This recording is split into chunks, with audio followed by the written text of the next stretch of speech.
अस्सलाम वालेकुम, मैं हूं आपका एस्ट्रोलॉजर सलीम समी। आज फिर किसी नए टॉपिक पे आप बात करते हैं और आज का टॉपिक है मौजूदा पाकिस्तान के हालात और आज़ादी मार्च और सियासत क्या कह रही है। और कुछ यूट्यूब के चैनल्स इतनी अफरा तफरी डालते हैं जिसका कोई अंदाज़ा नहीं।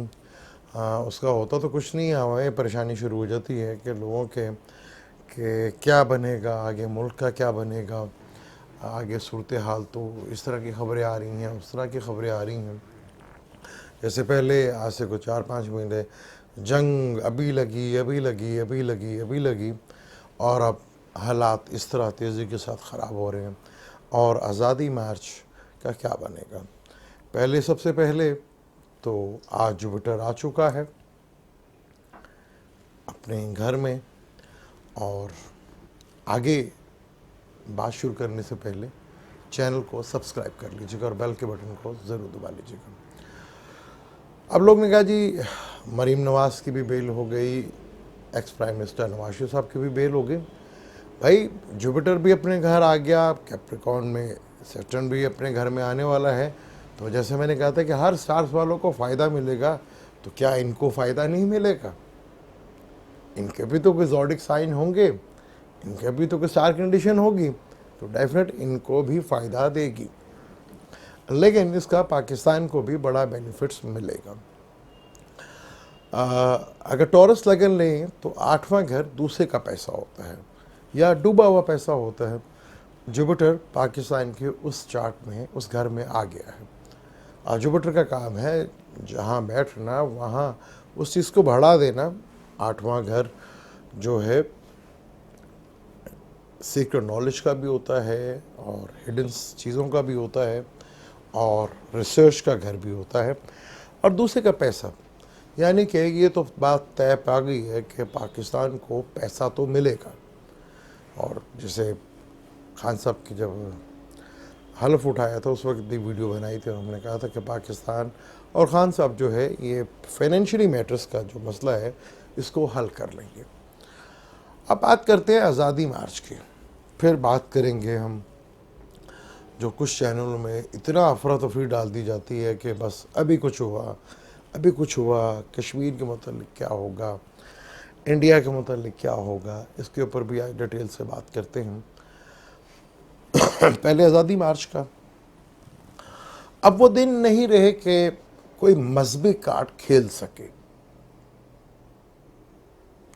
मैंने जब सैटर्न यहाँ सेक्रेटेरियस में आया था तो मेरी वेबसाइट थी astrosemi.pk, उसमें कॉलम लिखा था कि मज़हब और मज़हब के मानने वाले लोगों के लिए बड़ा कठिन वक्त आएगा।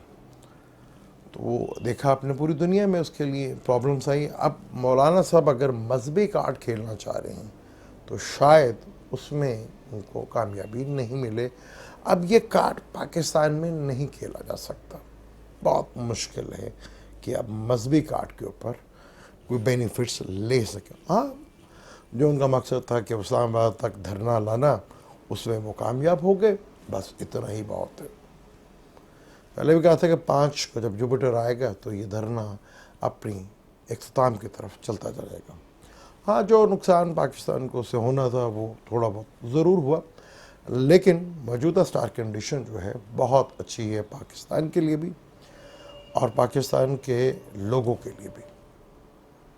हालात बेहतर होंगे। अभी भी मार्च सैटर्न का कंजक्शंस है, वही फरेब, धोखा, फ्रॉड और टेंशन और डिप्रेशन पैदा की गई। जैसे 11 तारीख को मार्च निकलेगा, जुपिटर अपने घर में आया, तो थोड़ी सी पॉजिटिव चीज़ें जो हैं वो होना शुरू होंगी, तो चीज़ें जो है वो बेहतर होती हुई नज़र आएंगी। क्योंकि जुपिटर अब अपने घर में आ गया है तो यहाँ जुपिटर सबसे ज़्यादा ताकतवर होगा। केतु के भी असरात कम होंगे, वो बल्कि जुपिटर के असरात देगा। सैटर्न की भी नहुसत यहाँ पे कम होगी। अब जब भी यहाँ मून ऑपोजिशन बनाएगा तो जुपिटर के साथ सबसे पहले देखेगा। तो जुपिटर वो जो मून सैटर्न केतु के साथ कन्फ्यूजन होती थी, अब वो काफ़ी हद तक कम आएगी। 11 नवंबर के बाद से चीज़ें आप देखेंगे कि बड़ी नॉर्मल होती चली जाएंगी और चीज़ों में बड़ी बेहतरी आएगी। हाँ, ज़ाहिर बात है, अब हमारे एक्स प्राइम मिनिस्टर की भी बेल हो गई, मरीम नवाज साहब की भी बेल हो गई। ज़ाहिर बात है, उनके भी कोई ज़ोडिक साइन है, उनका भी कोई स्टार होगा, तो जुपिटर तो सबको फ़ायदा देने आ रहा है, तो उनको भी ये फ़ायदा हो गया। बेल तो हो गई, फ़ायदा उन्हें मिल गया। अब यहाँ प्रॉब्लम ये है कि बाहर जाने की आज़ादी मियाँ नवाज शरीफ साहब को मिलेगी, और क्या दूसरी आज़ादी भी मिल सकती है, क्योंकि टाइम तो अभी तक स्टिल, जैसे मैंने पहले कहा कि सैगिटेरियस में जब भी आतशी बुर्ज में सैटर्न आता, अब तो जुपिटर भी आतशी बुर्ज में आ गया, केतु भी उधर ही है, तो क्या पाकिस्तान में अभी भी किसी सियासी की ज़िंदगी को ख़तरा है? वो स्टिल ऑन अभी वैसे ही है। 26 तारीख तक ये कंडीशन उसी तरह रहेगी, तो किसी सियासी आदमी की जान को शदीद ख़तरा लाहिक है अभी भी, तो यहाँ बड़ा केयरफुल होकर रहना पड़ेगा। ना इंडिया के साथ, अब इंडिया के लोग भी, नजूमी भी हमारा पे बड़ी बात करते हैं कि जी हम आज़ाद कश्मीर ले लेंगे, ये कर लेंगे, वो कर लेंगे। हम वहाँ के नजूमी कह रहे हैं कि हम इस तरह कर लेंगे, उस तरह कर लेंगे। कश्मीर पे आपने आर्टिकल ख़त्म किया, वो जंग से नहीं आपने ले लिया, एक आर्टिकल था, वो आपके अंडर आता था, वो आर्टिकल ख़त्म करके आपने वहाँ पे अपना पावर शो कर दी। अब कश्मीर की चौथी नस्ल है जिन्होंने सिर्फ महरूमियाँ देखी, चाहे वो इंडियंस हुकूमत की थी, बहुत बुरी तरह महरूमियाँ देखी, लेकिन चौथी नस्ल के बाद तब्दीली आती है, बड़े लेवल के ऊपर आती है, लेकिन उसका भी गुनहगार को देखना पड़ेगा कि गुनहगार कौन थे। इसके पीछे भी इंडियंस मुस्लिम के ऊपर जो आजकल बुरा वक्त आया हुआ है, इसकी वजह भी ढूंढनी पड़ेगी कि इंडियन मुस्लिम्स के ऊपर इतना बुरा वक्त क्यों आया हुआ है। बल्कि पूरी दुनिया के जितने भी मुसलमान हैं वहाँ पे हर जगह मुसलमानों पे बुरा वक्त आया हुआ है, लेकिन इंडियंस में कभी इस तरह नहीं हुआ करता था, लेकिन अब इंडियंस में भी वहाँ पे मुसलमानों के ऊपर एक बुरा वक्त हुआ है। बड़ी हैरत होती है कि 1000 साल हम उनके साथ, एक 10 सदियाँ हम उनके साथ रहे हैं, और हमको उनको साबित ही नहीं कर सके कि इस्लाम से अच्छा मज़हब कोई नहीं, इस्लाम से अच्छा दीन ही कोई नहीं।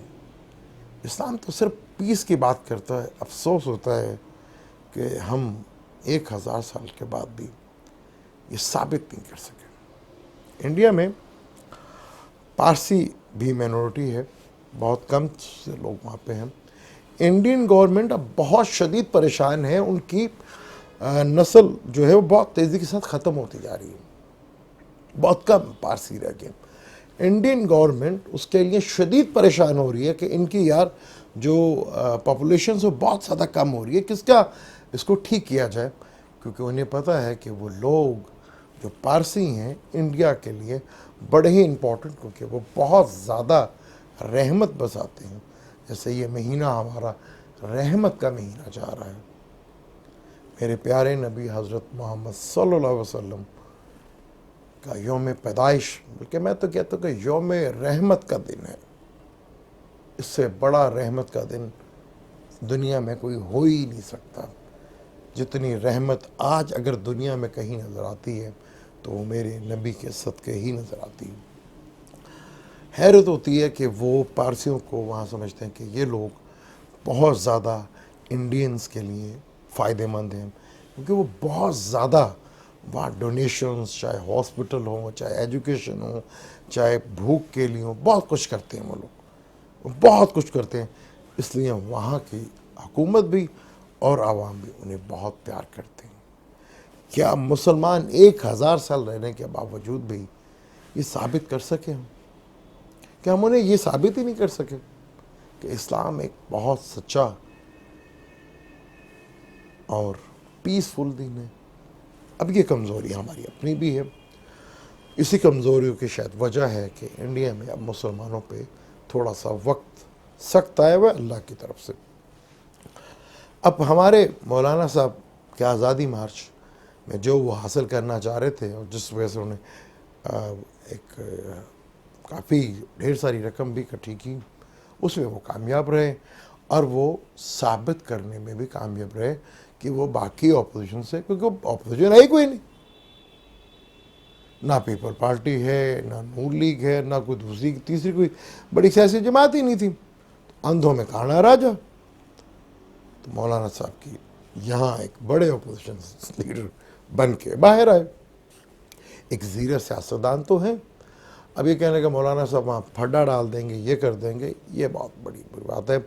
और ना ही कुछ ऐसा होने लगा। इंडियन में एक बहुत बड़ी प्रॉब्लम है कि जी हम पाकिस्तान के कश्मीर का इलाका ले लेंगे। अब उनकी इस बेवकूफ़ी का मैं क्या जवाब दूँ, जिन्हें आज तक ये नहीं पता कि हिंदुस्तान या भारत कितना था और कितने टोटे हुए इसके, वो किसी भारत को पता ही नहीं। किसी ना भारत के नजुमियों को पता है, ना भारत के लोगों को पता है। इतने टोटे भारत के हुए दुनिया में शायद ही दुनिया का कोई और मुल्क हो।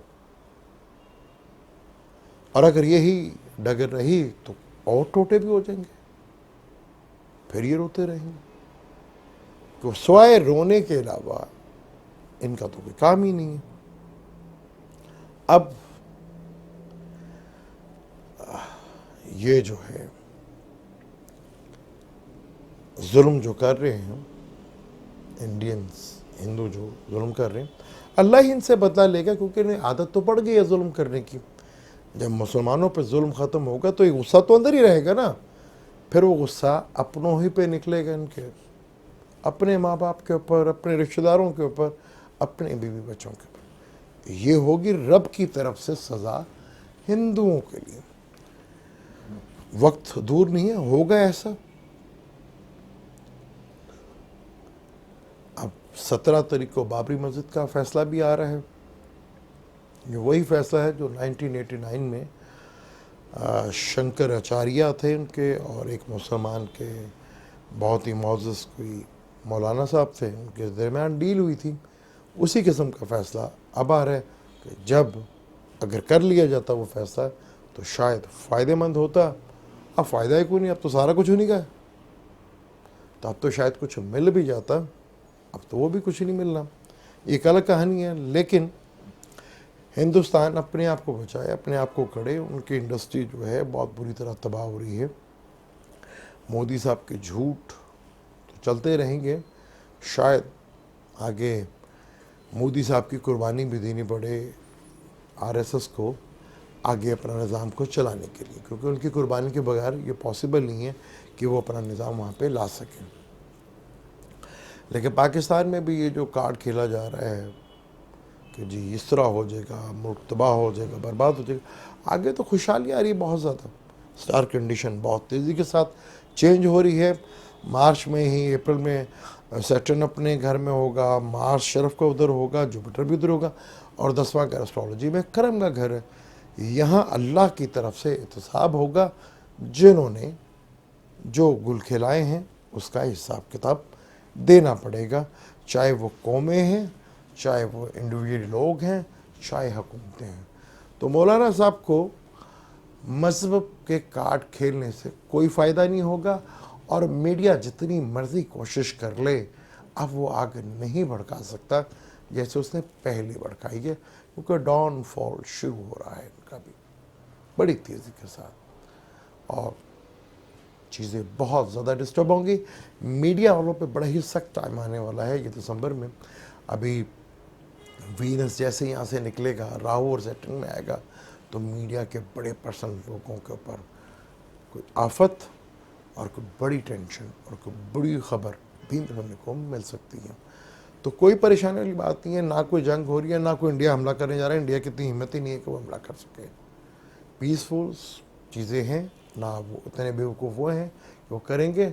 बस उनके नजूमी भी अपनी आवाम को खुश कर रहे हैं, क्योंकि आज तक इंडिया के कितने टोटे हुए दुनिया का सबसे बड़ा मुल्क था, और उसके इतने टोटे हुए उनके ना फ़ौज को पता होगा, ना इनकी आवाम को पता होगा, ना ही उनके नजूमियों को पता होगा। अखंड भारत अगर आज भी अगर अखंड भारत बनता है तो ये हिंदुओं के जो उनके आचार्य हैं, जो उनके बड़े स्कॉलर्स हैं, उन्हें पता है कि हुकूमत किन लोगों की होगी। अगर अखंड भारत बनता है, वो इतने बेवकूफ़ नहीं है कि अटैक करेंगे, सब कुछ करेंगे, लेकिन कुछ रब की तरह से हमें भी सज़ा है, शायद हमें उस सज़ा का हकदार हैं, लेकिन अल्लाह ताला फिर हमें रहमत करे अपने ऊपर और हमें गलतियों से सीख सकें और अल्लाह ताला हमें एक और मौका दे, वरना 2026 के बाद चीज़ें बहुत बुरी हो सकती हैं। मुझे दें इजाज़त, फिर किसी नए टॉपिक पे बात करेंगे। अल्लाह हाफ़िज़।